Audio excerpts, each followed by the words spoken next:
Back head gas check చేయడం M2 gas. First ఈ dummy open చేయాలి.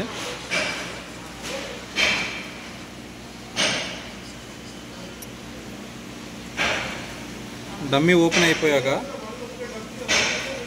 మీ దగ్గర గేజ్లో కిట్లో ఇది ఉంటుంది, ఈ ఎక్స్టెన్షన్, ఈ ఎక్స్టెన్షన్ ఫిక్స్ చేయాలి.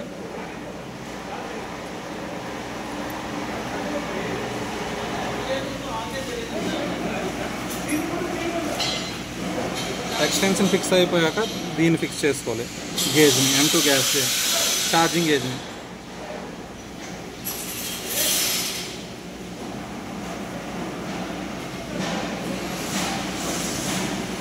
అయ్యాక ఇదిగోండి ఈ కింద దాన్ని టైట్ చేసుకోవాలి.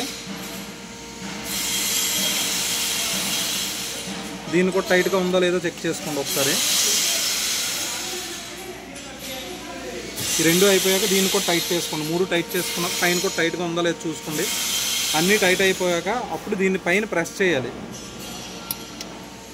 ప్రెస్ చేశాక మీకు గేజ్లో గ్యాస్ ఎంత ఉందో చూపిస్తుంది. ఇదిగోండి టైట్గా వెర్టికల్గా చూసుకోవాలి. చూసుకుంటే మీకు గ్యాస్ ఎంత ఉంది, అప్రాక్సిమేట్గా 17 బార్ ఉంది.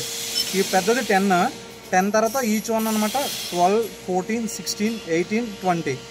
ఇప్పుడు మీకు గ్యాస్ ఎంత ఉండాలి అంటే 12 కానీ 14, 12 to 14 మధ్యలో పెట్టుకోండి గ్యాస్.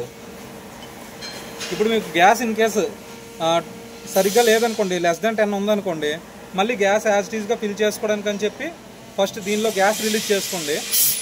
రిలీజ్ చేసుకున్నాక దీన్ని ఓపెన్ చేయండి డమ్మీని.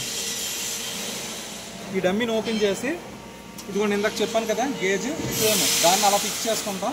ఇక్కడ దీన్ని ఫిక్స్ చేసుకుంటాం. ఫిక్స్ చేసుకొని యాజ్ ఇట్ ఈస్గా దీన్ని రిలీజ్ చేస్తాం. రిలీజ్ చేశాక అప్పుడు మన గ్యాస్ దానిలో నుంచి దీనిలో ఫిల్ అయిపోతుంది. ఫిల్ అయిపోయాక దీన్ని టైట్ చేసుకోవాలి. యాజ్ ఇట్ ఈస్గా టైట్ చేసుకొని దాని సిలిండర్ దగ్గర పైన లివర్ని రూట్ చేస్తామనుకోండి, దీనిలో గ్యాస్ ఫిల్ అయిపోయి మనకు గ్యాస్ చూపిస్తుంది, ఎంత గ్యాస్ ఉందనేది చూపిస్తుంది. చూపించినప్పుడు మనకు 12 to 14 వచ్చేసింది అనుకోండి, అప్పుడు గ్యాస్ అనమాట అక్కడ కట్టేసి దీన్ని కూడా కట్టేసి యాజ్ ఇట్ ఈస్గా ఓపెన్ చేసాను. ఇక్కడ దీని లివర్ని మళ్ళీ లూజ్ చేసి దీన్ని ఓపెన్ చేసి మళ్ళీ గేజ్ని రిలీజ్ చేసాడు. పైన పూర్తిగా గేజ్ని అంతటిని ఓపెన్ చేశాడు.